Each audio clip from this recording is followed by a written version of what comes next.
Bonjour et bienvenue à Pack de Potes. Alors moi c'est TK, l'américain de ce groupe d'amis réunis par le rugby et j'espère que tout le monde a passé un super été.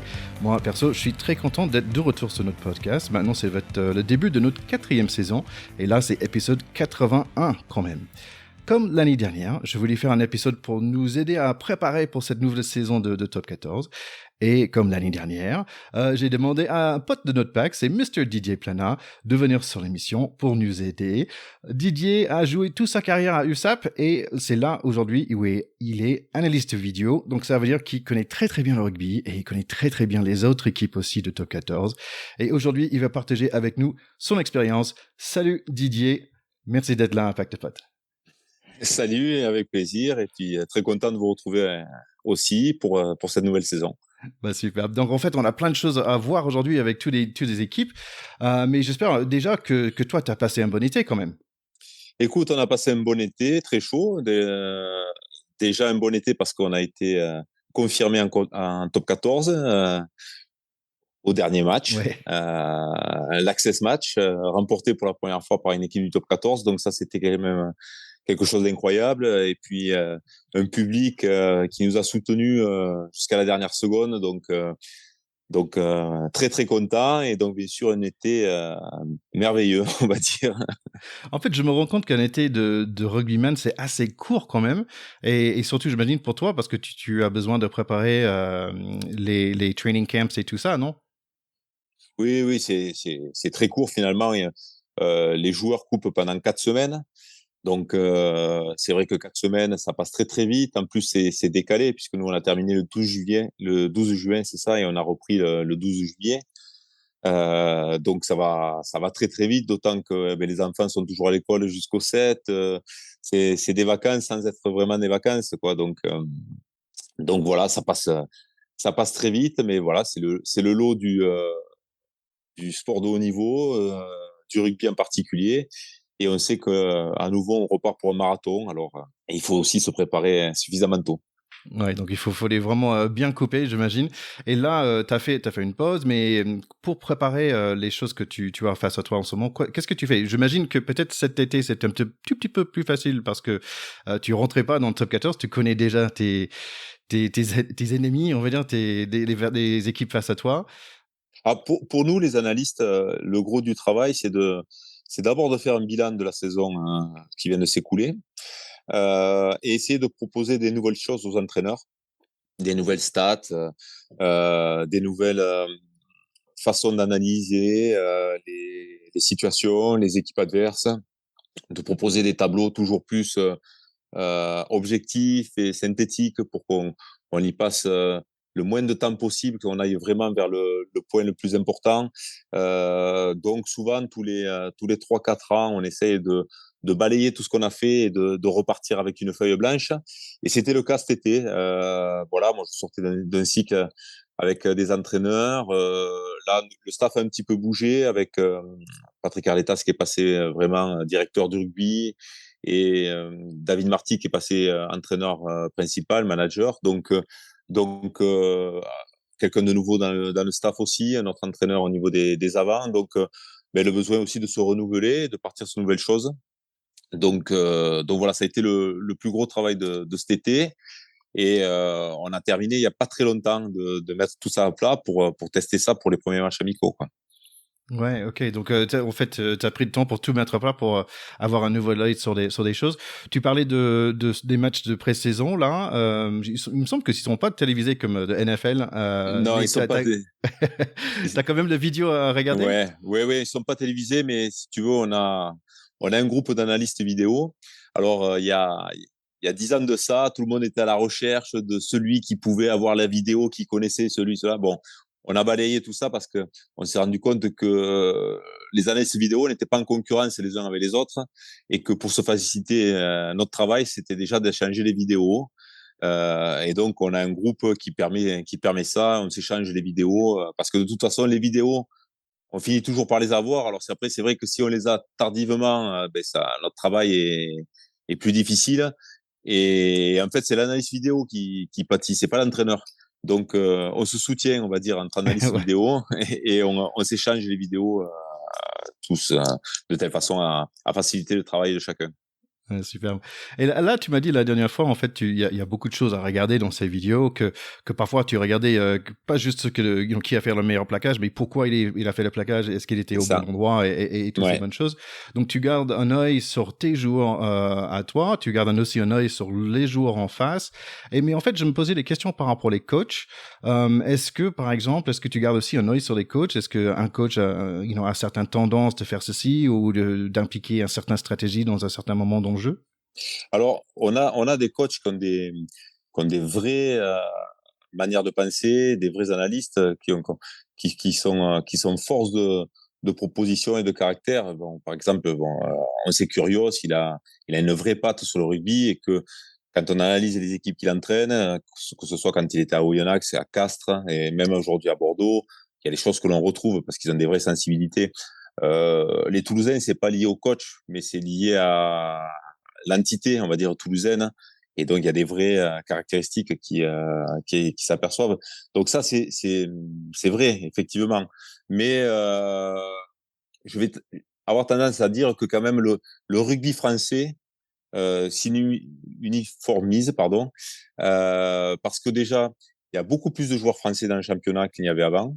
On en parlera tout à l'heure sur les effectifs, mais la chasse au GIF est ouverte depuis quelque temps. Ça bénéficie à l'équipe de France. On le voit avec des générations qui montent parce que ces jeunes Français ont eu beaucoup de temps de jeu. Mais il y a un vrai travail qui se fait aussi donc dans la formation. Et donc, on a tendance à avoir des équipes qui jouent un petit peu de la même façon, avec des petites caractéristiques différentes parce qu'ils n'ont pas les mêmes joueurs, parce qu'ils n'ont pas les mêmes entraîneurs. Donc, forcément, il y a des petites caractéristiques. Mais globalement, dans la volonté de moins jouer dans son camp, dans la volonté d'attaquer l'adversaire en ayant la possession sur des séquences plutôt courtes que longues, d'être efficace. C'est la marque du top 14. Disons que je crois que quelqu'un de l'étranger aurait vite... si on enlevait la couleur du maillot, il ne saurait pas vraiment quelle équipe joue chez nous, mais c'est plutôt, il saurait que c'est une équipe française. Ah, c'est intéressant. Et qui fonctionne au niveau européen aussi, parce que avec La Rochelle qui a gagné le titre, ça veut dire que le rugby français est sur la bonne voie. Oui, le rugby français, avec des joueurs français notamment, est sur la bonne voie. Et ça, c'est tout le monde qui est tiré vers le haut, hein, vraiment. Bah écoute, toi, tu as pu faire beaucoup de préparation, donc ça, c'est superbe. Donc on va profiter de tout ça. Pour être honnête, j'ai eu plus de difficultés, moi, pour préparer cet épisode. On l'a fait un peu plus tôt que l'année dernière. Et en fait, il y avait tous les magazines Top 14 2022 et tout sont pas encore sortis. Donc je voulais juste dire un petit merci à ADN Rugby, hein, c'est un journal, c'est le seul ressource papier que j'ai eu. Et aussi quelques Instagrammeurs quand même, Rugby au top, 15 mondial, Buvette, After Rugby. Grâce à eux, j'ai pu avoir une bonne idée de ce qui se passe pour cette année, donc ça m'a pas mal aidé. Mais le truc en fait qui m'a aidé le plus, c'était l'année dernière, j'avais fait toute une base de données où j'ai mis tout à jour à main, qui est parti où. Mais quand même, ça m'a permis de voir pas mal de choses et certainement en fait voir quelles équipes étaient le plus stables. Genre Cast par exemple, il y a pas beaucoup de changements. Oh. Pour toi en fait, comment est-ce que tu stockes toute cette information que tu vois avec les centaines des centaines de joueurs? Ça fonctionne comment? Ben, on fait un petit peu comme toi, hein, c'est-à-dire qu'on met à jour sa propre base de données en début de saison avec la liste des équipes, les dernières mutations, les choses qui auraient pu nous échapper pendant l'été, parce que ça arrive souvent, des joueurs prêtés, voilà. Et après, on essaie de tenir ça à jour, même si on commet quelques erreurs. Hein. Je t'avouerai que nous aussi, on est loin d'être infaillible. Et on utilise des sites comme All Rugby, It's Rugby, qui eux sont spécialistes aussi de ça, qui suivent très précisément, et on vérifie qu'on ne se soit pas trompé. Mais ça fait partie de l'un des travaux de début de saison aussi, oui. Bon, on est prêt. On va attaquer cette saison de Top 14 2022-2023. Restez jusqu'au fin, nos chers écouteurs aussi, parce que à la fin de cet épisode, on a un petit mot d'un certain Yann Deleg, le 10 international, qui est devenu le maître de Water Rugby.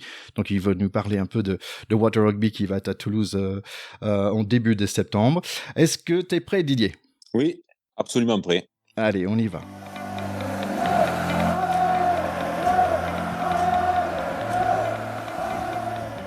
Bon, on y va. Donc cette année, je voulais commencer pour chaque équipe avec un raison d'aimer cette équipe-là. Et bien sûr, on va faire honneur aux invités. Donc on va démarrer avec le USAP. Pourquoi aimer l'USAP? Bon, moi, j'ai trouvé des maillots de plein de couleurs, une histoire, car l'USAP, quand même, vous avez 7 titres. Il y a le son catalan et vraiment des fans, quand on est déjà mentionné. Mais je trouve que vraiment, je pense à cette euphorie lors de cette victoire de la maintien. Eh oui, je crois que déjà la télévision aime bien nous téléviser parce que notre stade ou notre public est haut en couleur et que elle pousse vraiment derrière notre équipe. Alors dans ce cas-là, il y aura aussi Bayonne, bien entendu, mais je crois que on est une équipe que derrière l'ensemble du rugby français peut s'identifier, c'est-à-dire que on n'a pas de star. On ressemblerait plus à une équipe un petit peu de village, de formation. Et je crois que les gens, parce que dans le public, il y a des gens qui sont très pointus, mais il y a quand même une grande majorité de gens qui aiment surtout le rugby et qui vont voir du top 14 comme ils vont voir la fédérale, comme ils vont voir des matchs de série. Et je pense que ces gens-là peuvent aimer l'USAP tout simplement parce que voilà, il y a ces valeurs-là de club avec beaucoup de joueurs qui sont formés au sein du club et un staff qui représente le club où tous les entraîneurs ont joué ensemble. Et je crois qu'il y a une vraie identité de club à l'USAP et je crois que c'est pour ça qu'on peut l'aimer. Ouais, un vrai cœur qui est là.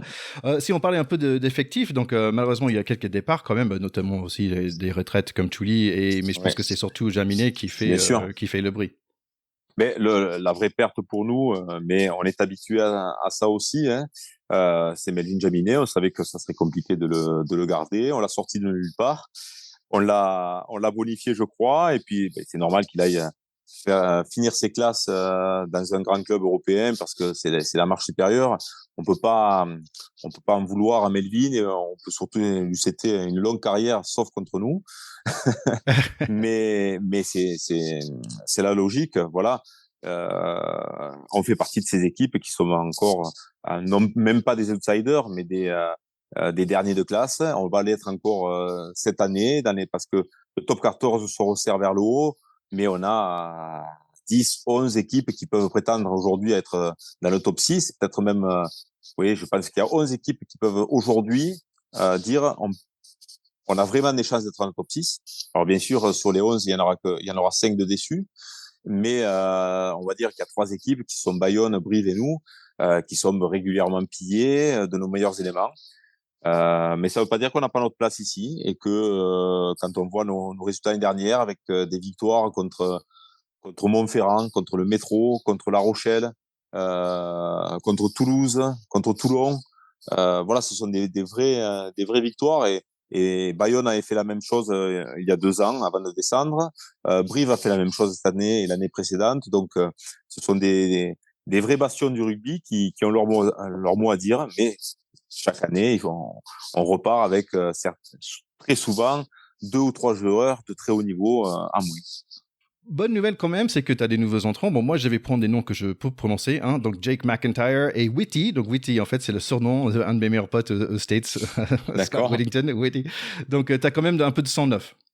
Oui, il y a du sang neuf, il y a des vrais paris. Hein. C'est toujours pareil, c'est-à-dire que on fait des paris dans le recrutement sur des jeunes joueurs, comme Boris Goutard qui arrive de Narbonne, Dorian Laborde qui est passé par le métro, qui est passé par Toulon aussi, qui est jeune, qui a 24 ans, 25 ans, et enfin des joueurs plus expérimentés, mais qui ont eu un parcours un peu plus chaotique, qui ont moins réussi dans leur carrière, comme Victor Moreau, Will Whitty, Kylian Galtier, qui ont eu on va dire des creux dans leur carrière et qui viennent se relancer à Perpignan. Et donc ça, c'est des vrais paris. On sait que ça peut ne pas fonctionner, mais voilà, ça passe aussi par là, de faire des paris avec des joueurs qui veulent se relancer. Donc il y a un vrai objectif de leur proposer un vrai club et un vrai projet de jeu qui leur permettent de s'épanouir chez nous et de retrouver le plus haut niveau, comme bien sûr Jake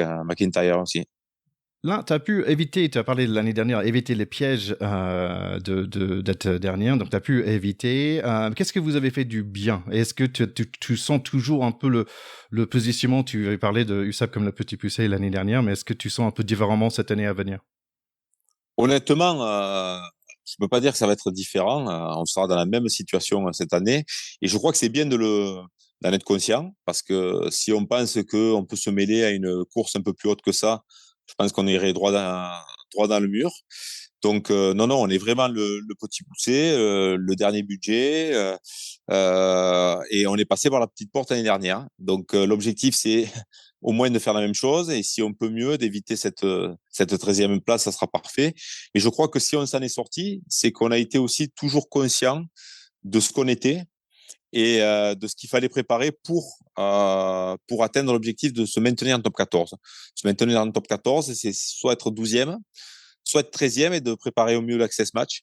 Et contrairement peut-être à d'autres équipes du top 14 qui refusaient de préparer cet access match et qui le vivaient comme un passage à l'échafaud, mais nous, on s'était préparé depuis très très longtemps, déjà observer les équipes de Pro D2 qui étaient potentiellement nos futurs adversaires, et de se dire que c'était une autre finale. C'était pas un match mauvais match de couperé, mais c'était une phase finale. Et d'ailleurs, le public nous a aidé là-dedans, puisque ils se sont déplacés nombreux, non pas pour nous voir mourir, mais pour nous voir gagner, quoi.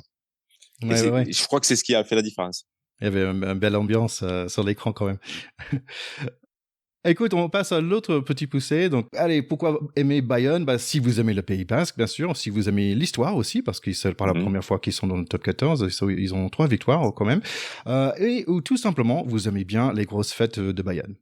Non, Bayonne, moi, je suis très content qu'une équipe comme Bayonne retrouve le top 14, parce que c'est vrai que c'est un gros public. C'est toujours très sympa d'aller jouer là-bas. On s'est un peu croisés ces dernières saisons, donc ça fait quelques temps qu'on les a pas joués, mais c'est vraiment une belle équipe qui mérite sa place dans le haut du panier français, et qui représente un petit peu comme nous eh ben, les places fortes du sud de la France. Disons que nous, c'est le plein sud, c'est sud-ouest, et Toulon sud-est, et je crois que voilà, c'est des vraies entités, les Basques, les Catalans. Ce sont des vraies entités qu'il faut suivre et supporter. Ok, bah, j'entends bien le sourire là. En fait, là, j'aurais vraiment besoin de ton aide parce que c'est une équipe que je connais pas de tout d'avant.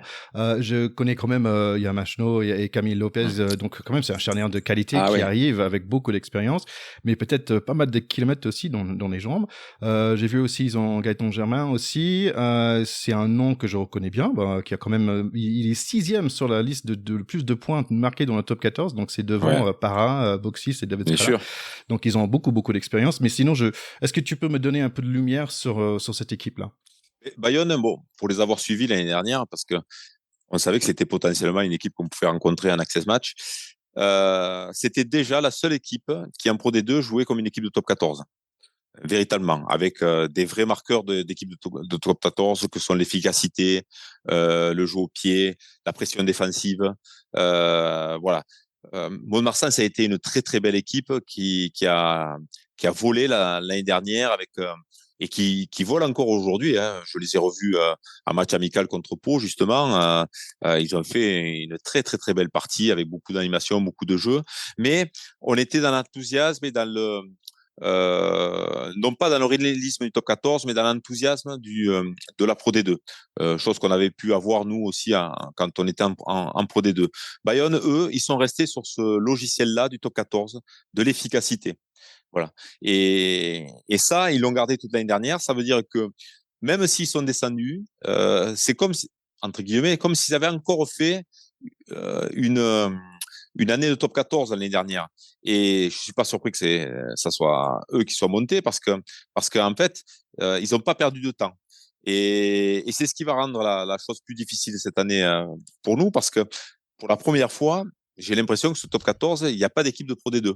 C'est-à-dire que nous, Hmm. ben maintenant, ça fait 2 ans qu'on l'a quitté, et Bayonne ne l'a pas vraiment quitté l'année dernière. Donc, ça veut dire que l'étau se resserre. Ouais, Voilà. c'est intéressant, ça explique quelque chose parce que j'ai vu sur quelques personnes qui ont fait des pronos et tout ça, et j'ai vu que Bayonne, bah, ils étaient, 12, ils mettaient 12e ou 11e, et je disais, ah bon, pourquoi? Parce que normalement, on mettrait pas l'équipe qui vient de Pro D2, et Non, non. tu l'expliques bien. Voilà.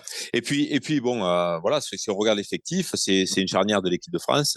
Alors, ils ont des kilomètres dans les pattes, mais bon, pour connaître Maxime Machenaud, c'est un joueur professionnel exemplaire. Donc, je suis pas inquiet sur sa capacité à être au top physiquement pour faire ses saisons comment ça s'appelle à Bayonne. Mais en ce qui concerne Camille Lopez, c'est pas un joueur qui joue sur son physique, mais c'est un joueur qui a une connaissance de jeu extrême. Je l'ai côtoyé puisqu'il a joué à l'USAP l'année où on est descendu. Malheureusement pour lui, il a fait que 3 mois et il s'est blessé gravement au genou, et donc on l'a pas eu pour la fin de saison. Et je pense que notre descente de 2014, la première descente, est en partie due à son absence, parce que c'était un vrai déjà joueur de talent, et il a confirmé par la suite avec Montferrand, bien sûr. C'est un vrai organisateur, et je pense qu'il va faire beaucoup de bien à cette équipe. Et donc, elle sera redoutable de ce point de vue-là. Alors, eux aussi ont perdu des pépites. Ils ont perdu Hugo Boniface, qui était un pilier talentueux qui part à Bordeaux. C'est un peu leur Melvin Jaminet, hein, Hugo Boniface, c'est vraiment ça. Et puis, ils ont perdu une troisième ligne aussi, Oussaraga, je crois. Oui, c'est ça, Oussaraga, qui est parti à Castres. Et pareil, c'est une vraie pépite, on va dire de Pro D2 de l'époque, et qui va dans un plus grand club comme nous. On a eu Quentin Walker ou Kokagi qui sont partis à Castres. Ils se trompent pas, ces clubs-là. Quand Ouais, ils veulent des bons joueurs, ils les ont. Voilà. ouais. Donc, tu as parlé de Bordeaux, en fait, c'est la prochaine équipe. Et donc, pourquoi aimer Bordeaux? Moi, j'ai trouvé le vin, bien sûr, le couleur un peu différente de ce maillot-là, l'apéro et des bons fans, parce que je suis allé au match de Stade Français, là, à Jean-Bouin, et les fans de Bordeaux, ils étaient vraiment au top. Mais peut-être un peu de drame en ce moment, à la fin de l'année dernière, très mouvementé chez eux. Ouais, ben écoute, on a fait partie des équipes qui les ont mis au révélateur, hein, puisque c'est vrai qu'à l'issue du match qu'ils ont perdu chez nous, tout à l'heure, je parlais des grandes victoires, mais j'avais oublié Bordeaux, qui était notre dernier match à la maison. Et ça a été un drame pour Bordeaux, puisqu'ils ont très mal vécu cette défaite, où nous, on a eu même le bonus offensif. Hein. Ça a montré une vraie scission avec le staff, chose que qu'on n'avait pas découverte jusqu'à ce moment-là. Et ça me pose question. Je ne sais pas comment ils vont rebondir. Ils ont eu des changements, voilà, des joueurs comme Paeva qui est parti, Ben Lam, il y a Picamol qui a arrêté, il y a Alexandre Oumat qui est parti à Toulouse aussi, Woki qui est parti. Donc il y a des vrais changements. Sotoni aussi, bien sûr. Donc des vrais joueurs cadres de cet effectif qui sont partis, avec un petit recrutement. Hein, je crois qu'ils ont 6-7 joueurs qui arrivent, ou peut-être pas plus. Il y a Zach Holmes, je crois, qui a signé. Donc, on a parlé du pilier de Bayonne, Hugo Boniface. Je crois qu'ils ont récupéré aussi un joueur, un pilier de Montauban, de Pro D2, Varatoa, qui était en prêt chez eux. Et J'avais vu Vili de Clermont aussi. ouais, il y a Tani Vili aussi, qui est un espoir, hein, qui est encore un peu, on va dire, brut de décoffrage, mais qui a un vrai potentiel, notamment physique. Donc, on va voir ce que ça va donner. Est-ce que Urios est un grand manager, donc il s'est forcément remis en question. Mais est-ce que cette remise en question-là, elle va dans le sens de l'attente des joueurs? Parce que c'est très fragile. Un club, c'est très fragile, une équipe. Bon, donc c'est le petit point d'interrogation. Après, ils ont un effectif de très haut niveau, et ils vont batailler pour les premières places. Donc, à voir. Aujourd'hui, est-ce qu'on peut dire qu'on peut aimer Bordeaux pour son rugby? Eh bien, il va falloir qu'il nous le prouve, je vais dire. Voilà. Ouais, je pense que ça va Voilà. être beaucoup une question pour le début de saison. Je pense Voilà. que pendant 5 ou 6 semaines, ça va être la question pour tout le monde. C'est ça, c'est ça. Allez, on passe à Brive. Donc, pourquoi aimer cette équipe-là? Bah, si vous aimez, il faut pas l'aimer. Il faut pas l'aimer. Ah ouais. Bah, Alors là, écoute, on est dans la vraie concurrence. alors là, oui. Ouais. Quand même, c'est une équipe toujours super gaillard. Et je trouve ça marrant parce que c'est Brive le Gaillard, non, le nom de Oui, village, il me semble. c'est vrai. Ils sont costauds. Il faut aimer, si tu aimes la campagne, si tu aimes les maillots assez sobres. Mais si tu aimes les petites équipes qui n'ont pas peur, ils ont pas peur de faire face aux grands, quand même, c'est des bonnes raisons pour aimer Brive. Si je peux te dire, hein, Guy. Ouais, ouais, dans l'état d'esprit, c'est une équipe qui nous ressemble, hein, dans l'état d'esprit de leur public, dans l'état d'esprit des joueurs qui mouillent le maillot, dans l'état d'esprit de leur capitaine Saïd Ireche et nous Mathieu Acebes. Voilà, on est très très ressemblants. Donc, vu qu'on est très ressemblants, on sait très bien qu'on va batailler contre eux. On les joue déjà dès la deuxième journée de championnat. Donc, à nous de prendre les choses dans le bon sens. L'année dernière, on y a été la première journée de championnat. On avait pris une bonne raclée. Et à l'arrivée, on est à 3,2, je crois, à la fin du championnat. Et elle est là. L'écart, il est là, hein, avec Brive. Il faut pas se tromper. Il faut pas se tromper. Faudra les marquer au fer rouge parce que c'est une équipe qui est solide, qui prend très peu de points, qui prenait l'année dernière très peu d'essais, qui marquait pas beaucoup d'essais, mais qui était très efficace, notamment au pied, donc qui provoquait par de nombreux temps de jeu des fautes adverses et qui profitait de ça pour d'inscrire beaucoup de points au pied. Donc c'est une équipe solide. Ils ont, comme nous, perdu deux pépites fidjiennes pour le coup, hein, leur 8 et leur centre, Galala et alors quand je dis pépites, ils sont pas si jeunes que ça, mais c'est des vrais bons joueurs qui les faisaient avancer, qui créaient vraiment qui pouvaient créer la différence. Asso, là, le numéro 8 aussi, qui était un bulldozer. Et ils ont fait un petit recrutement ciblé sur des gifs ou sur des joueurs de Pro D2, comme Rodrigo Bruni, qui a survolé la Pro D2 depuis 2 ans au poste de 8, qui est là en tournée avec l'Argentine. Donc voilà, ça va être une équipe qui va compter dans ce top 14 parce que les gros vont vouloir y aller gagner, mais vont très souvent s'y casser les dents. Et c'est une équipe qui ne lâchera rien jusqu'à la fin parce que depuis 10 ans, c'est leur quotidien. Hein. Ils sont toujours dans les 3-4 derniers et ils luttent et ils sont toujours là. Ils sont toujours là. Donc, c'est une vraie équipe de cœur. Ouais, ouais, ouais. Donc j'ai vu aussi, ils vont avoir un Van der Merle. Donc on fait toujours un peu gaffe au Sudaf. Pack de Pat, il y a toujours un Sudaf sur toutes les équipes. C'est vrai. Allez, on passe à Castres. Donc, pourquoi aimer cette équipe? Il faut, si vous aimez la stabilité, si vous aimez le gagne sans flash, vous aimez les matchs où on gagne 13-10. Et comme a dit Théo de notre pack de potes, il a dit c'est le petit village gallois d'Astérix parce que quand même ils ont beaucoup de puissance, ils ont un petit potion magique là-bas. Ouais, et puis il y a qu'à regarder les statistiques du top 14. Hein, ils sont au bout. Quasiment tous les ans. Voilà, Castres, c'est jamais favori, toujours outsider, mais encore une fois, bon, là, ils ont loupé la dernière marche, mais ils étaient pas loin, quoi. Et je crois que c'est en 2018, ils sont champions. Non, ils ont un vrai état d'esprit. Ils ont un staff aussi qui connaît bien le rugby, qui connaît bien le rugby de Pro D2, donc ils puisent beaucoup.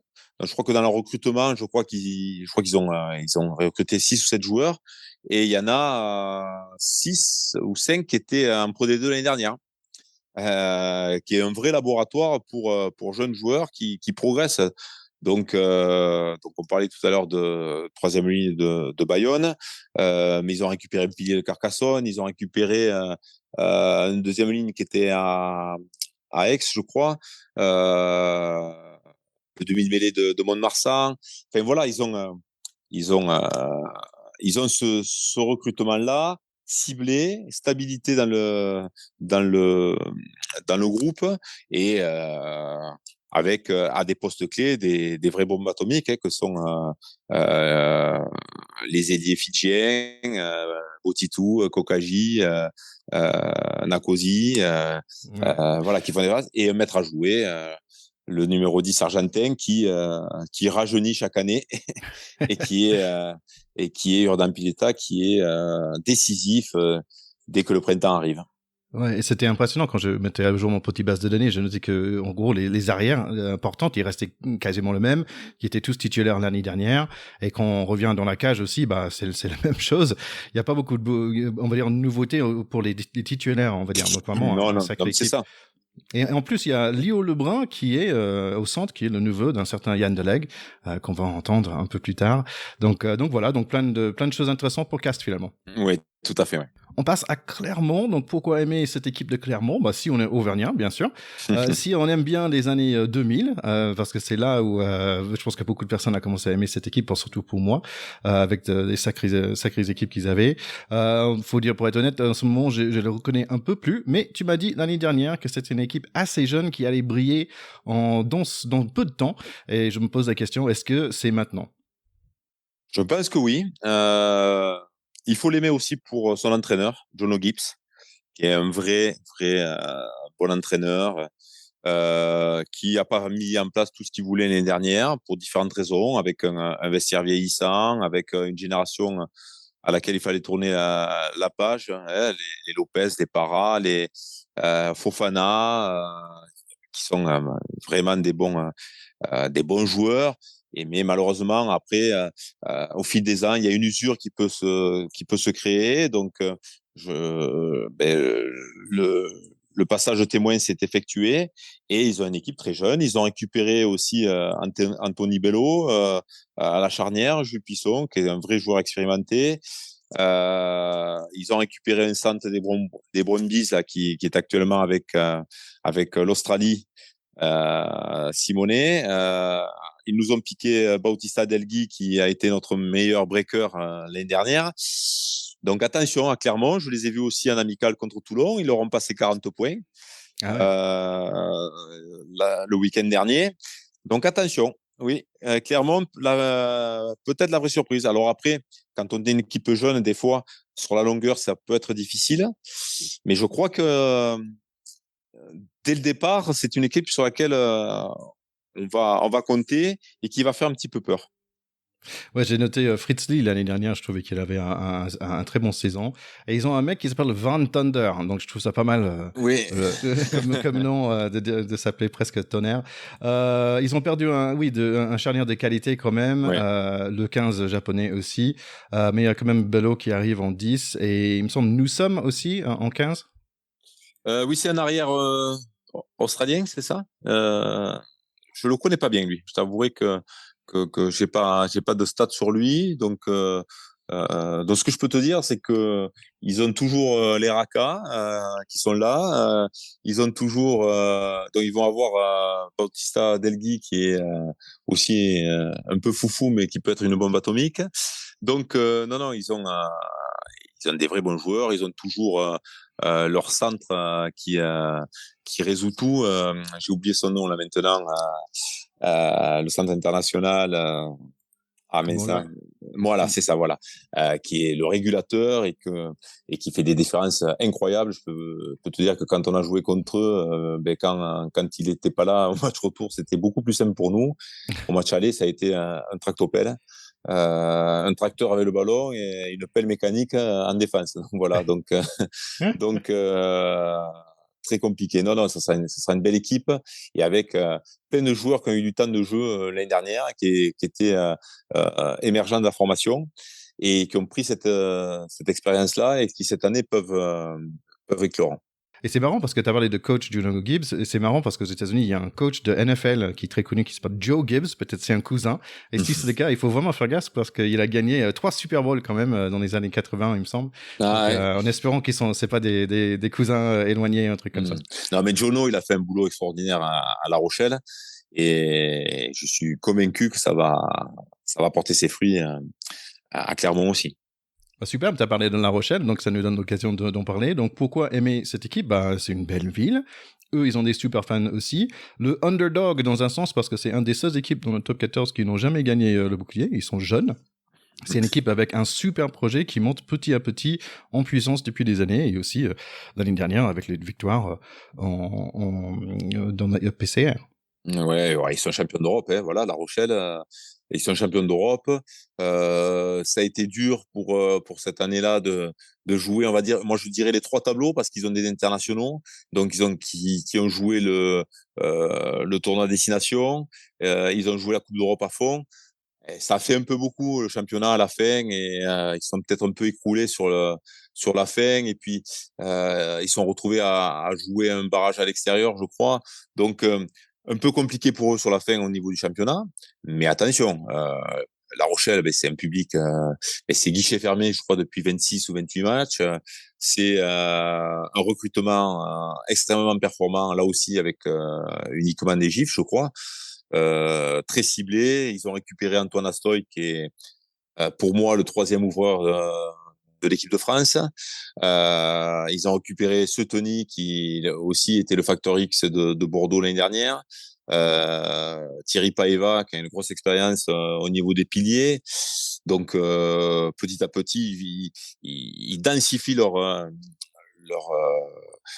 leur effectif. Ils ont toujours Carvalho qui vole, roule à l'aile, Brice Dulin que j'adore, et puis capitaine fracasse Aldrit, moi qui est mon joueur chouchou que je suis depuis que il a démarré un petit peu à Auch, que je connais bien, et euh, c'est ouais, c'est une très très belle équipe. Une très très belle équipe qui donne envie. Ils ont structuré les choses, ils ont fait les choses petit à petit, ils ont fait des montées descentes et maintenant ben, ils sont sur le toit de l'Europe. Donc c'est une vraie histoire de réussite qu'on a envie de suivre nous à Perpignan. Ouais, c'est marrant parce que j'ai eu que tu parlais d'Andrit et en fait l'année dernière au début de saison ils avaient le troisième ligne du meilleur troisième ligne du monde, je trouvais, avec Gordon Ah et ouais, Vito. C'était bien un truc de sûr. dingue. Là Vito qui est bien sûr en retraite et Gordon qui avait des problèmes médicaux. Oui, oui, qui est Donc en retraite aussi forcée, on va dire, mais ouais, oui, ouais, ouais, clairement. ouais. Donc ça, c'est assez nouveau. J'ai noté pas mal de bonnes parties aussi. Donc West, Senzel, Priso vers Toulon. Mais en fait, comme tu as déjà dit, ils ont chopé pas mal de personnes de Bordeaux et aussi Tanga et Teddy Thomas Ouais, de oui, oui, 92. c'est vrai qu'ils ont récupéré Tanga aussi du Racing. Ça, c'est une grosse pioche. Hein. Tanga, c'est du très très haut niveau. Il peut jouer 8, il peut jouer 6, il peut jouer 7. C'est du très très haut niveau. Donc là aussi, avec un staff anglo-saxon qui est très méticuleux, qui peut être parfois un peu imbuvable sur un bord de terrain, mais qui prépare bien les choses et donc oui, non, La Rochelle parmi les favoris cette année. Allez, on passe à Lyon. Pourquoi aimer le Loup? Bah, si vous aimez le OL, bien sûr, ça c'est une bonne raison. Si vous aimez les loups en tout court, mais pour moi un petit pas en arrière dans ma tête en termes d'affectif que j'avais pour cette équipe. J'habitais Lyon et l'année dernière c'était pas une super saison pour eux. J'ai l'impression que ça va pas dans la bonne direction. Qu'est-ce que t'en penses toi? Mais ça, c'est une page qui se tourne, hein, avec Pierre Mignoni, qui a fait un gros boulot là-bas, qui est parti. Ils ont quand même des joueurs cadres qui sont partis. Fainga, troisième ligne, Ngatai qui est parti au Leinster, Barassi qui est parti à Toulouse, Clément Laporte qui est parti à Pau. Bon, nous, en courte saison, on a récupéré Xavier Choki, Bastaro qui arrête. Il y a une vraie page qui se tourne. Le recrutement, il n'est pas clinquant, en tous les cas sur le papier, attention. Mais là aussi, une petite interrogation, un petit peu comme Bordeaux. Comment Xavier Gabarjosa va mettre sa patte sur ce club-là? C'est un club qui est exigeant en termes de résultats, donc avec une pression importante qui va se faire.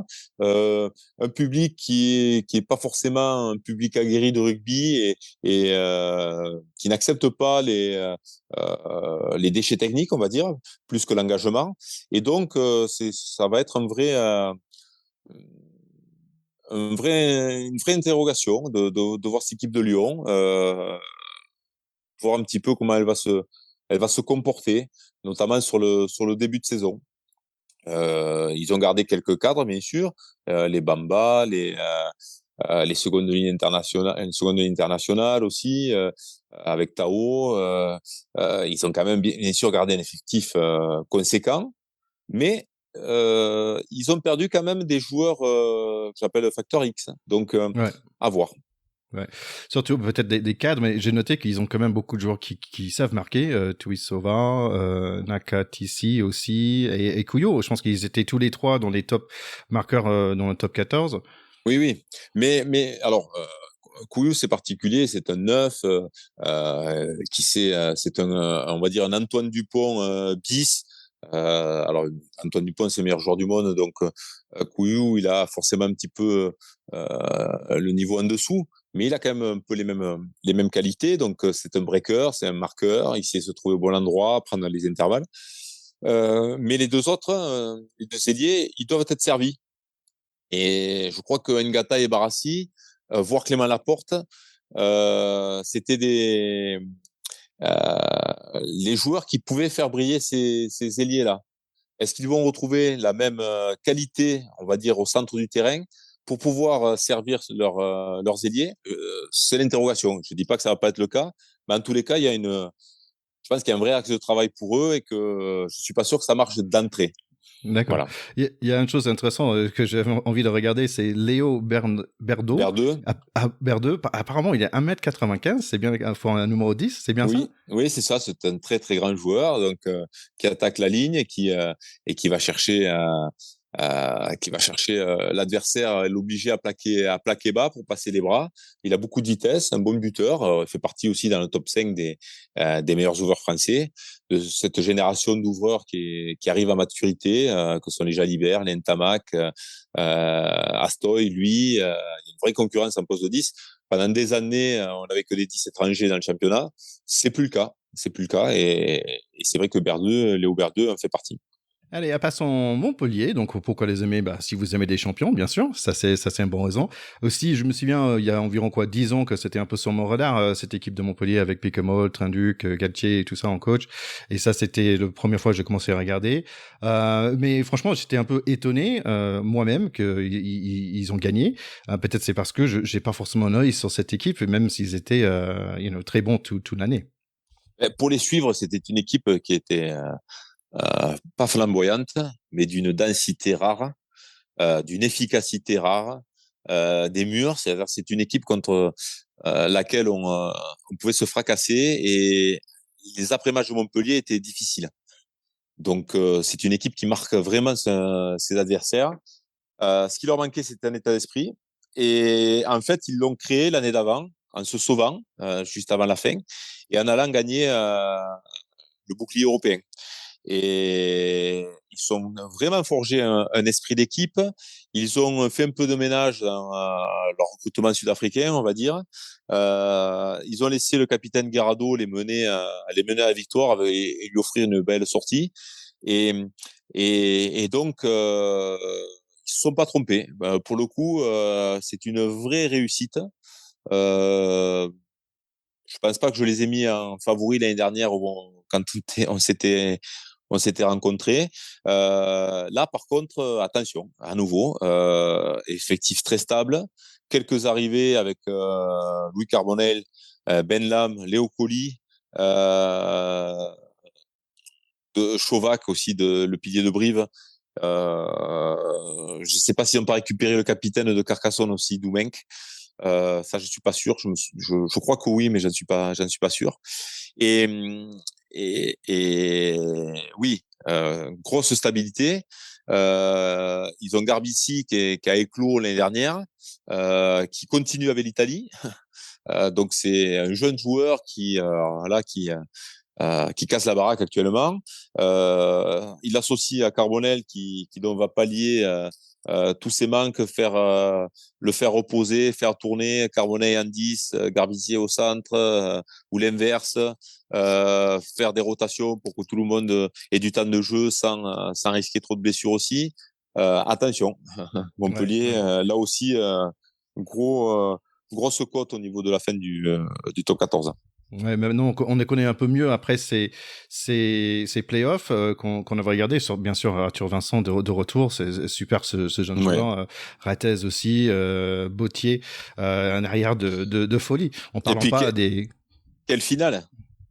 Ils nous ont fait plaisir, c'est vrai que oui, c'est ça. tout le monde n'aurait pas voulu regarder la finale. Ils nous ont fait vraiment plaisir, quoi. Cette première demi-heure, ces 3 essais, c'était magnifique. Ouais.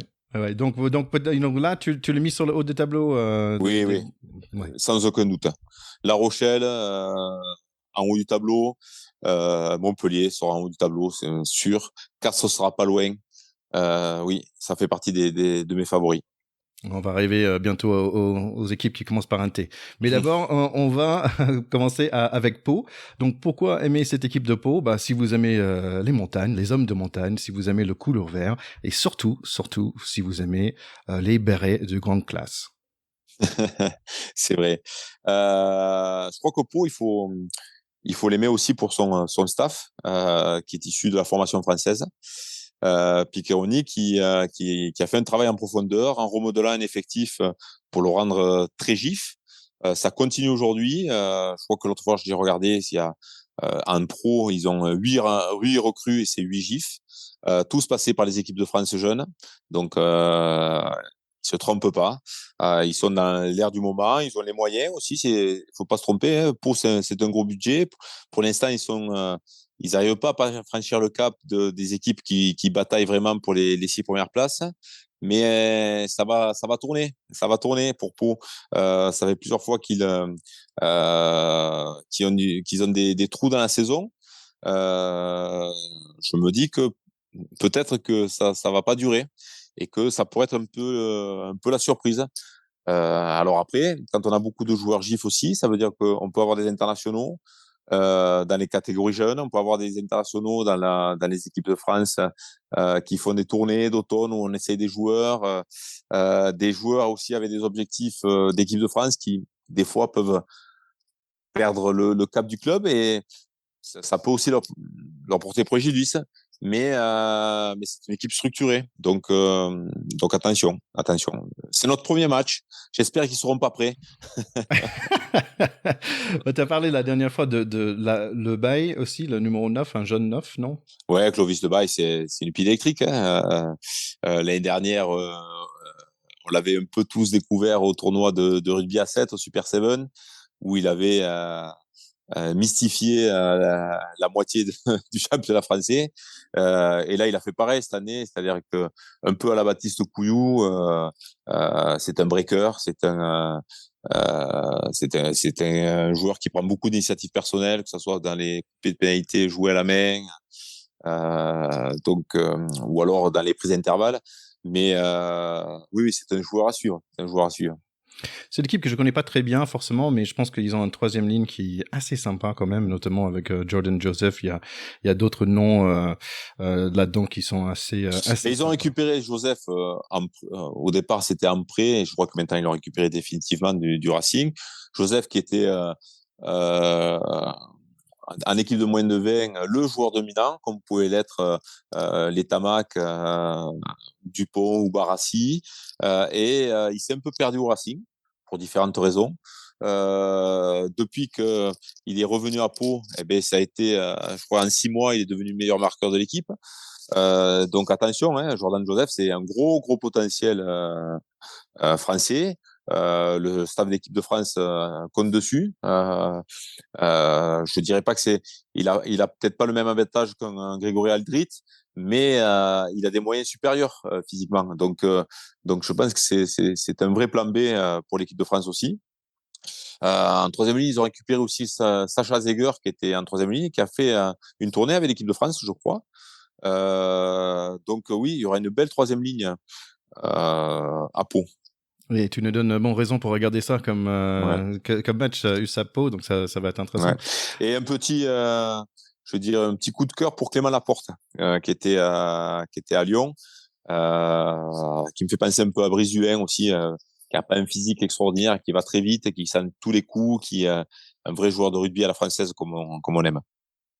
Allez, tu as parlé de Racing, c'est la prochaine équipe. Pourquoi aimer cette équipe? Bah, ils ont un joli stade, tout neuf à Nanterre. Ils ont un paire de centres hyper sympa. Si vous êtes de région de Paris, mais vous n'êtes pas parisien de court. Et aussi, les papillons roses. C'est tout ça, c'est des bons raisons d'aimer cette équipe. Mais les papillons roses, ça fait un peu loin quand même. Alors, le Racing, c'est la seule équipe qui, cette année, n'a pas eu de problème d'arrosage sur le terrain pendant la canicule. Voilà, donc ils ont le terrain qui est toujours aussi vert. C'est toujours particulier, le Racing. Ils ont ce stade qui est particulier, ce qui peut leur poser des problèmes au final, c'est-à-dire qu'ils se retrouvent à jouer des matchs contre des équipes qui se lâchent véritablement contre elles à la maison. Et ça leur fait des matchs difficiles à gérer à la maison, où il y a beaucoup, beaucoup de temps de jeu effectif, un ballon qui virevolte. C'est vrai que synthétique change beaucoup la donne.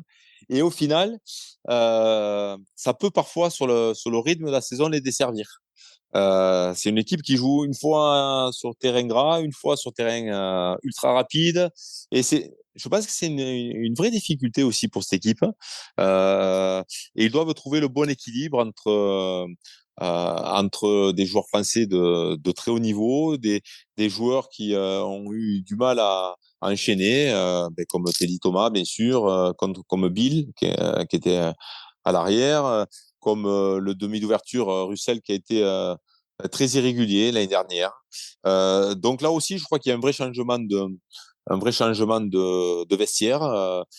Bobigny qui est parti, Pesanti qui est parti, Tanga, Joseph, Machenot, donc je disais Teddy Thomas, Kurt Debil. Donc il y a une page qui se tourne. Je pense que Laurent Travers aussi prend de plus en plus de hauteur dans ce staff. Donc, ben, à eux de réussir. Bon, on les a reçus, nous, ce week-end à l'Amical. On les a trouvés très, très denses. Très, très, très denses. Ils nous ont mis à mal physiquement. Très efficaces.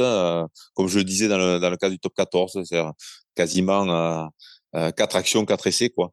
Et le reste du temps, une défense intraitable, un Leroux qui est toujours présent. J'adore ce joueur. Ouais. Donc ça, c'est une équipe solide, un peu à la Montpellieraine aussi cette année. C'est l'équipe est intéressante parce que quand je regarde tous les joueurs, je les connais tous, pardon, presque, on va dire. Et en même temps, j'ai pas l'impression que ils ont ma question, est-ce qu'ils ont l'étoffe des zéros, quoi? Parce que là, c'est qui leur leader? Leur leader, c'est Ficou, qui n'est pas là depuis longtemps, je trouve. Donc, je trouve ça intéressant. C'est qui, en fait, le leader de cette équipe qui a énormément de talent. On peut pas les citer tous, mais en plus, on ajoute Wakil là-dessus. Mais c'est qui le vrai leader dans tout ça? J'ai l'impression que c'est Ficou qui est arrivé il y a pas longtemps, qui prend ce rôle-là déjà. Le vrai leader, c'est Ficou. Je crois que Leroux sera aussi parmi ces leaders-là. Ils ont la pépite Le Garec, qui va prendre de la dimension, qui va s'étoffer aussi, qui se trompe pas beaucoup dans ses choix. Donc je pense que ça va être une équipe avec un groupe de leaders plus qu'un vrai capitaine de combat. Si ce n'est peut-être, pour l'avoir vu ce week-end, Kamisha, qui avait un petit peu disparu des radars, qui lui aussi s'est un petit peu perdu dans la concurrence de l'équipe de France. Il a commencé très tôt, Camille. Hein, ça fait un moment qu'il est là, et alors qu'il est très jeune. Et je peux vous dire, pour l'avoir vu ce week-end, qu'il est hyper prêt pour ce début de saison. Ou alors il est avec quelque chose contre les Catalans, ou alors, ou alors il est hyper, hyper prêt pour ce début de saison. Et attention, je crois qu'ils reçoivent Castres pour le premier match. Ça peut faire des étincelles contre un concurrent au talonnage, d'ailleurs, en équipe de France, qui est à Castres. Ça peut faire des étincelles. Donc on va passer à l'autre équipe de Paris, donc c'est bien sûr Stade Français. Pourquoi aimer cette équipe? Si vous aimez la vie en rose, si vous aimez un très joli stade, Stade Jean-Bouin, si vous aimez les noms assez imprononçables aussi, je pense que c'est l'équipe où j'ai le plus de mal pour prononcer les noms. Là, on va vous parler de Stade Français. Alors, le Stade Français, c'est un peu l'inconnu aussi. Alors, tu vas me dire, ça fait quelques fois que je te dis que c'est un peu les inconnus, mais c'est vrai que ils ont loupé carrément leur saison. Quand ils nous ont reçus, je crois que c'était au mois de mars dernier, ils étaient avec nous dans le fond de la classe, et la victoire contre nous leur a fait du bien, avec un joueur qui était très dominant, qui a peut-être été le meilleur joueur de la saison, YCA Nayer Salevou, qui est parti à Toulon. Ils s'en sont sortis au final très juste. C'est-à-dire que quand on voit que leur dernier match contre Brive, ils ont explosé, c'est significatif d'un vestiaire qui a explosé. Alors là aussi, il faut qu'ils tournent la page. Beaucoup de départs, beaucoup d'arrivées, beaucoup de joueurs GIF qui arrivent. Donc, ça peut être la bonne pioche. Un petit plus pour Lucas Blanc qui arrive de Biarritz, le talonneur, qui est un vrai bon joueur. Ils ont récupéré aussi Dachary. Et puis, le maître à jouer, Morgan Parra, qui se relance. C'est un petit peu comme Macheneau à Bayonne. Ça peut être tout bon pour eux d'avoir Morgan parce que on le connaît tous. Hein. Et puis, Morgan, il a 33 ans, mais il est loin d'être fini. Morgan, on l'a vu l'année dernière. Hein, c'est pas la fin de sa carrière. Je pense qu'il peut encore jouer quelques années et il peut leur faire beaucoup de bien. Donc, à voir. Ils ont perdu, comme je te disais, pour moi, le meilleur joueur du top 14 l'année dernière. Comment ils vont gérer ça avec des joueurs français, avec un état d'esprit que Thomas Lombard essaye de transmettre. C'est pas simple. Je pense que Paris, c'est jamais simple de construire une équipe. C'est toujours très particulier. Ça l'est en foot et ça l'est aussi au rugby. Voilà. Donc voilà, je suis en attente de voir tout ça. Bah écoute, on pense bien fort. Un autre pote de Pâques, Baptiste Pesanti, qui est passé sur l'émission. Donc Oui. on lui souhaite un super saison là-bas. Et moi, j'ai un bon ressenti. Je sais pas pourquoi, mais je sens quelque chose les triple P qui arrivent par Pesanti et Perry Blanc. J'arrive pas à le prononcer. Perry Blanc. Ouais, tu as déjà parlé l'année dernière, et donc quand j'ai vu ça, je dis Didier va être content. Ouais. Non, c'est un beau joueur. Hein. Lucas, c'est quand il l'avait à Biarritz, la période. Nous, l'année où on les joue, il a été blessé longtemps quand on était en concurrence avec eux. Il a été blessé longtemps et je peux te dire que ça leur a beaucoup manqué, beaucoup manqué. Allez, on va passer les deux dernières équipes, donc bien sûr noir et rouge, ou rouge et noir, ça dépend. On va démarrer avec le petit frère de Stade Toulousain. Pourquoi les aimer? Bah aussi les petits frères ou petites sœurs, ils ont droit d'être beaux et belles. C'est Côte d'Azur quand même. Si vous aimez la plage, si vous êtes un peu bling bling quand même, parce que je trouve que c'est une équipe qui historiquement ils ont pas mal d'internationaux qui sont passés. Donc on va parler de cette équipe de Toulon. Toulon, il risque d'avoir un petit peu de retard à l'allumage parce qu'il y a un vrai changement de staff, une vraie politique de comment ça s'appelle de construire autour de la jeunesse. Donc, je pense que ça va pas se mettre en place du jour au lendemain. Ils ont récupéré des joueurs comme Benoît Payog, comme Ya West et donc Naya Salavou. Donc, ils ont récupéré des très bons joueurs. Tanguy aussi, le second de La Rochelle. Teddy Bobigny qui arrive du métro, il était barré un petit peu par la concurrence là-bas, mais attention, Toulon, ça va être très épais. Quand ils vont se mettre en place, parce que rugbystiquement, entre Franck Azema et Mignoni, pardon, ils vont être en place rugbystiquement. C'est-à-dire que là, ça va être très au point tactiquement sur la défense, sur l'organisation, ça va être très précis. Maintenant, il faut que les joueurs s'envoient dans le projet. Et ça peut prendre un petit peu de temps au départ et peut-être un peu de retard à l'allumage. Mais c'est une équipe qui va compter, qui pour moi sera dans les 6 à la fin. Ouais, mais je trouvais qu'ils étaient plus en forme vers la fin de l'année dernière. Ouais. Mais avec on va dire, un gros coup de mou, surtout avec les fans. En fait, j'étais étonné au milieu de saison, il y avait des fans qui étaient très fâchés et tout. Mais ils ont beaucoup de pertes aussi. Les deux deuxième lignes qui sont partis, Esbeth quand même, Bolo et Carbonel, vraiment jeunes charniers très techniques. C'est un peu de l'avenir aussi d'une certaine équipe. Donc, c'est un peu dommage. Et donc, j'ai hâte de voir où ils vont finir. Oui, c'est vrai que ce changement de charnière peut être surprenante, mais attention, parce que Jérémy Senzel, c'est un vrai match winner. Yaya West, il a eu des difficultés sur le jeu au pied, mais c'est le joueur qui a mené La Rochelle au titre européen aussi, hein, il faut pas l'oublier.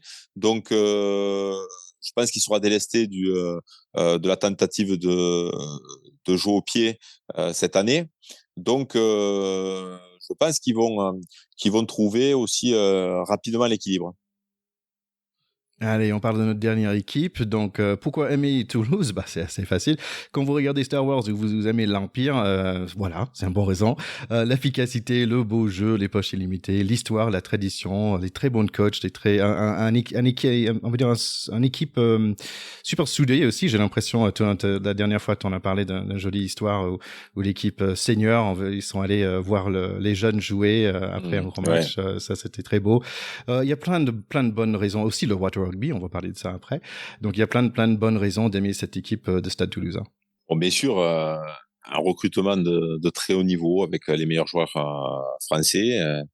Euh, Retière, Barassi, Jaminet. Ils ont récupéré Ange Capozzo, qui arrive de Grenoble. Vous allez le découvrir, ce joueur. On l'a un peu vu dans la tournée d'été avec les Italiens, ou même, je crois qu'il a pendant le tournoi. Alexandre Roumat, Paul Graou. Euh, c'est une équipe de France bis, Toulouse. Le petit bémol, c'est que l'année dernière, ils ont dû gérer un doublé qui a attiré toutes les lumières sur eux. Ils ont dû gérer la Covid avec des matchs annulés, des matchs reportés, des matchs à gérer, une élimination en Coupe d'Europe un peu curieuse alors qu'ils étaient allés chercher une qualification du bout avec les tirs au but. Une image à la fin où j'ai vu le petit Romain Tamac qui pestait dans les vestiaires à l'issue de leur élimination en championnat. Euh, Parce que je crois qu'il était déçu du comportement de son équipe. Voilà. Toulouse, c'est une bête blessée aujourd'hui, je crois. Je crois qu'ils ont attiré tous les projecteurs tout au long de l'année avec les deux meilleurs joueurs du monde pour moi, parce que Romain fait partie des meilleurs joueurs du monde aussi à son poste. Antoine Dupont, bien sûr. Ces deux joueurs-là vont aussi avoir l'objectif de la Coupe du Monde 2023. Euh, donc, je ne sais pas comment ils vont gérer ça. Ce que je sais, c'est que Toulouse n'est jamais aussi fort que lorsqu'ils ont été blessés. Et là, ils ont été blessés dans leur orgueil. Alors, ils sont pas dans les derniers de la classe. Ils ont fait, entre guillemets, un petit peu de ménage aussi dans leur vestiaire. Quand je dis de ménage, c'est surtout que il y a des joueurs vieillissants qui sont partis, des vrais tauliers, les Tekori, les Médard. Euh, qui sont partis. Et, et attention, parce que quand des leaders comme Antoine Dupont et Romain Tamac sont blessés, ce sont des vrais compétiteurs. Je pense aussi que Julien Marchand n'a pas été au niveau en fin de saison qu'il aurait dû être. Et là aussi, je pense que le staff de l'équipe de France lui en aura parlé. Et attention, Julien Marchand blessé peut être un très très très très bon Julien Marchand. Je parle pas de sa doublure entre Oui. guillemets, Peato Moavaka, qui peut jouer aussi bien talonneur que numéro 8. Donc là, ça peut faire très mal. Donc Toulouse parmi les favoris aussi, parce que justement ils n'ont pas gagné cette année. Ouais, peut-être toute cette émotion qu'ils ont, peut-être ça va nous servir sur l'équipe de France aussi, cette envie de gagner, pas juste dans le club, peut-être ça va, j'imagine, venir sur notre 15 de France. Oui, ça va venir sur le 15 de France. Après, c'est une grosse pression pour ces jeunes joueurs. Hein. Faut pas oublier, hein. Romain, c'est 23 ans. Antoine, c'est 24 ans. On a l'impression que ce sont des tauliers parce qu'on les voit depuis l'âge de 18 ou 19 ans. Mais ce sont des jeunes joueurs. La maturité d'un joueur de rugby, elle est plus entre 26 et 27 ans. Ça veut dire que ces joueurs-là, on les aura aussi à la prochaine Coupe du Monde. Donc moi, je voudrais leur enlever cette pression-là de la Coupe du Monde 2023, parce que tout le monde se dit qu'avec la génération qu'on a, si on n'est pas champion cette année, à la prochaine Coupe du Monde, on ne le saura jamais. Moi, je dis que celle de 2027, elle sera pas mal aussi. Parce que là, on aura des joueurs qui sont à 28, 29 ans, avec 4 ans de plus de compétition internationale. On va pas faire rire non plus. Voilà. Allez, avant de partir, on va avoir un petit mot de Yann Deleg par rapport à Water Rugby. Yann Deleg, c'est quelqu'un que tu connais. Oui, je connais bien, hein. Yann, on a quasiment le même âge.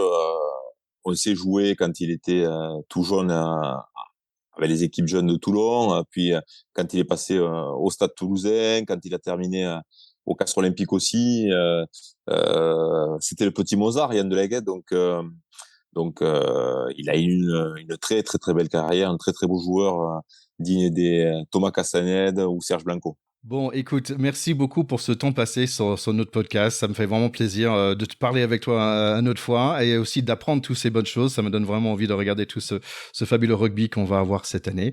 Je te souhaite un très bon saison à USAP aussi. Merci d'être passé ici à Pack de Pot. Merci beaucoup.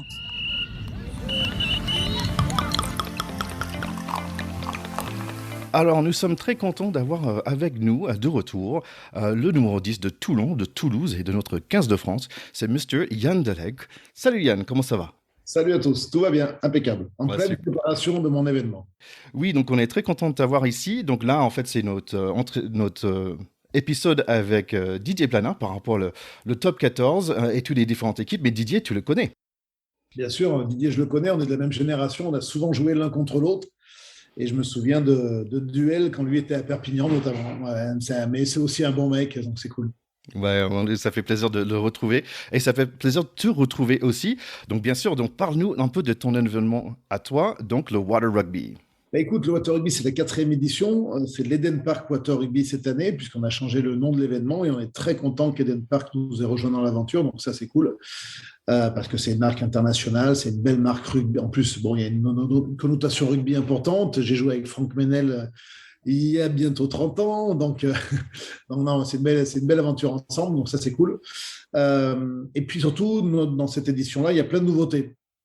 Déjà, on a rajouté un jour. Alors, je reviens sur le concept peut-être du Water Rugby. Effectivement, pour ceux qui n'étaient pas là l'année dernière, le Water Rugby, c'est un événement un peu fou autour du rugby, puisque j'ai créé une plateforme flottante que je mets sur la Garonne. L'événement a lieu du 8 au 11 septembre à Toulouse, sur la Garonne. Et donc, j'invite tous les passionnés de rugby, donc à la fois plein d'internationaux, je vais en citer quelques-uns tout à l'heure, mais aussi plein de joueurs amateurs, des entreprises, voilà, plein de personnes qui sont passionnées de rugby pour jouer, mais aussi pour regarder, parce que c'est un spectacle qui est gratuit pour les gens à Toulouse. Ouais, et donc d'ailleurs, comment assister alors? Comment est-ce que je peux aller le voir? Eh bien, écoute, c'est Quai de la Dorade à Toulouse, entre le 8 et le 11 septembre. Ça joue toute la journée, tous les jours, de 8 au 11, et c'est gratuit pour tout le monde. Donc, en fait, tu rentres, voilà, il y a 5 food trucks, il y a plein d'animations dans un village des partenaires avec tous nos sponsors qui est en plein d'animations ludiques pour les petits, pour les grands. C'est un spectacle familial. Et on en prend plein les yeux parce que la particularité de ce jeu, c'est 5 contre 5 au rugby sur une plateforme flottante. Et pour marquer l'essai, pardon, il faut plonger dans l'eau, il faut plonger dans la Garonne. Donc, c'est ce qui rend le truc très rigolo. Et c'est pour ça que tout le monde apprécie ce spectacle. Oui, donc tu as parlé de la nouveauté. Il y a Eden Park qui est nouveau. Il y a quoi d'autre? Alors, dans les nouveautés, effectivement, Eden Park. Sinon, il y a aussi, dès le jeudi, on rajoute un jour aujourd'hui. Dès le jeudi, il y aura un tournoi pour les étudiants. Donc, ça, c'est canon, avec une soirée étudiante derrière. Donc ça, c'est vraiment sympa. Dans les autres nouveautés, bon, c'est un peu en avant-première ce que je te dis là, mais c'est aussi la présence d'exhibitions le vendredi et le samedi d'un sport très particulier qui est le rugby à 7 fauteuils. Donc ça veut dire qu'il y a des joueurs handicapés qui vont jouer dans cet événement-là. Pour moi, c'est super important parce que je dis que c'est l'événement de tous les rugby. Et quand il y a tous les rugby, ben maintenant il y a les étudiants, il y a les entreprises, il y a les joueurs amateurs, il y a les anciens internationaux et maintenant aussi les gens handicapés. Donc ça, c'est super important pour moi d'ouvrir à tout le monde. Dans les autres nouveautés, en fait, j'ai fait appel à mes copains handballeurs et les handballeurs viendront défier les rugbyman au Water Rugby. Donc là, c'est juste génial. Donc, pour citer quelques noms, il y a Christophe Campé, il y a Jérôme Fernandez, l'emblématique capitaine des Bleus pendant longtemps. Enfin, bon, il y a plein d'autres joueurs. William Macombré, qui est encore en activité, qui va pouvoir venir aussi. Voilà, il y a une belle équipe d'anciens ou d'handballeurs actuels qui viendront défier les rugbyman. Donc ça, c'est cool parce que c'est aussi un mélange des sports. Et le hand et le rugby, on a un esprit très commun, notamment sur la troisième mi-temps. Ouais, Donc, bah super, ça va être chaud parce qu'ils mesurent quoi, tous 1m95, 2 mètres quand même, ces mecs. ouais, ils sont costauds, mais en plus, ils maîtrisent très bien le ballon à la main, comme nous, puisque c'est quasiment les deux seuls sports où on a le ballon à la main. Et puis surtout, c'est une défense de zone, donc ils sont très habitués à jouer au rugby. Donc je me fais pas, j'ai pas d'inquiétude pour leur niveau de jeu. En tous les cas, il y a pas de problème avec ça. Bah super, bah écoute, tu me donnes envie déjà. Comment est-ce que je peux suivre ça sur les différents réseaux? Alors, on sera sur Facebook en live pour les matchs. Et puis après, sur nos réseaux sociaux, on va communiquer énormément autour de plein de petites pastilles qui sont très sympas. Il y a une pastille qui s'appelle la mêlée des chefs, où c'est les rugbyman qui vont avec des chefs gastro faire des petits plats comme ça. Ça, ce sera sûrement, on va diffuser ça, à mon avis, vers 16-17 heures, puisqu'on aura enregistré ça entre midi et deux, on l'aura monté, donc ça serait cool. Et puis après, il y aura plein de pastilles sur nos réseaux sociaux. Mais effectivement, pour le live, il y a la possibilité de regarder sur Facebook. Ouais, c'est cool. On a eu un de nos écouteurs, écoutrices, si je peux dire comme ça, Cathy, qui était allée l'année dernière, elle a adoré. Donc il me semble qu'il y a plein de choses qui se passent, donc ça a l'air super sympa. Mais toi, en fait, comment tu gardes le forme, et comment tu te prépares physiquement? Parce que tu vas jouer aussi. Ouais, bien sûr que je vais jouer. C'est de plus en plus dur, hein, parce que là, je grandis quand même. Hein, donc, Ouais, j'ai vu sur Instagram que tu te prépares à marquer des essais en te lançant dans une piscine, donc ça c'est génial. Mais est-ce que tu as d'autres choses pour te préparer? non, non, bah, j'ai pas d'autre chose. J'ai un peu de rosé l'été, et puis sinon, c'est tout. Hein. Non, mais en plus, il va falloir être à la hauteur parce que cette année, on a des néo-retraités qui nous accompagnent. Et donc, voilà, eux sont en pleine forme parce qu'ils viennent de finir leur carrière. Je pense à Guirado, je pense à Trinduc, Picamol, des joueurs comme ça, Chouli. Donc, eux vont être en forme. Donc, un vieux comme moi, ça va être difficile cette année. Et apparemment, on ne te laisse pas gagner, parce que pour l'instant, il me semble que tu n'as pas encore gagné. Ouais, alors je ne sais même pas au niveau du palmarès, effectivement, mais personne ne me laisse gagner. Il y a zéro pitié pour l'organisateur. Bah écoute, c'est super tout ça. D'autres choses aussi, je sais que tu fais partie de Rugby French Flair aussi, côté bénévole. Il me semble qu'il y aura un stand, et depuis la dernière fois, il y avait un voyage qui s'est fait à Madagascar, il me semble. Exactement, ouais, ouais, toujours avec Rugby French Flair qui auront un stand sur l'événement. Donc les gens pourront prendre des informations, effectivement, et faire des dons dans cette association. On a fait un voyage, alors on était une petite partie à Madagascar, mais comme le pays, on ne savait pas s'il allait être ouvert ou fermé à cause du Covid, on est allé aussi à Mayotte. Donc on a fait effectivement 7 jours à Mayotte, 3 jours à Madagascar. C'était une tournée formidable pour aller aider les enfants en grande difficulté. Et cette année, au mois de novembre, on partira au Sénégal.